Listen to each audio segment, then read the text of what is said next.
Ma'am, ma'am. Ma'am, Kunting katanungan lang po tungkol sa anak ninyo. Tungkol po kay Melissa, ma'am. Tungkol kay Melissa, ma'am.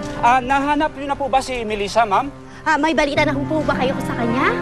Hello, di ba? Kung nakita na namin siya, di kasama na namin siya ngayon. Hindi kayo nag-iisip, ha? Lumayas na kayo dito! Pwede po bang sagutin niyo muna kami? Bakit ho biglang umatras si Konsehal sa kasal ng anak ninyo?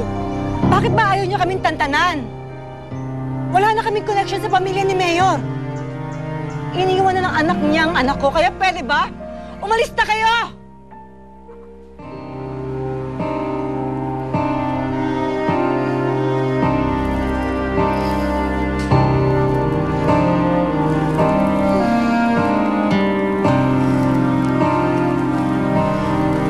Nasaan ako?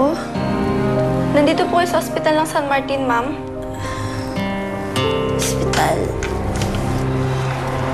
Bakit ako nasa ospital? Dapat namatay ako. Ma'am, sandali lang po. Hindi po kayo dapat bumakon. Mukha ko hawakan! Bitawan mo ko! Ma'am, humiga po kayo, ma'am. Ano ba? Bitawan mo ko! Ma'am, humiga po kayo. Bitawan mo ko!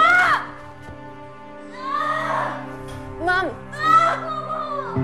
Ang sabihin niyo, itinatago niyo lang ho si Melissa. Bakit hindi ninyo ilabas ang anak ninyo nang makausap namin siya? Nawawala na nga ang anak ko. Sarili niyo pala iniisip niyo? Ha? Lumayas kayo rito! Pero ma'am, alam niyo ba? Kaya nawawala ang anak ko. Hindi lang dahil kayo nalalisa. Dito! Dahil sa inyo! Lumayas kayo rito! Lumayas kayo!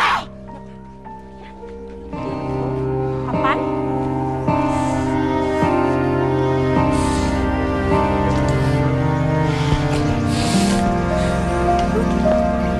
Mami, bakit nawawala pa rin si Melissa? Bakit hindi pa rin siya nakikita hanggang ngayon?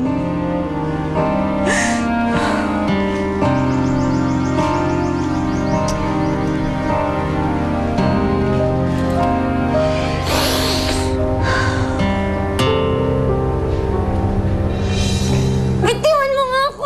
Labas ako dito! Gusto ko lang hindi po. Ma'am, humiga po kayo, ma'am. Hawakan! Bitawan mo ako! Miss, Bitawan mo ano ako! nangyayari dito? Nagpipilit ko umalis eh. Miss, hindi kayo pwede umalis.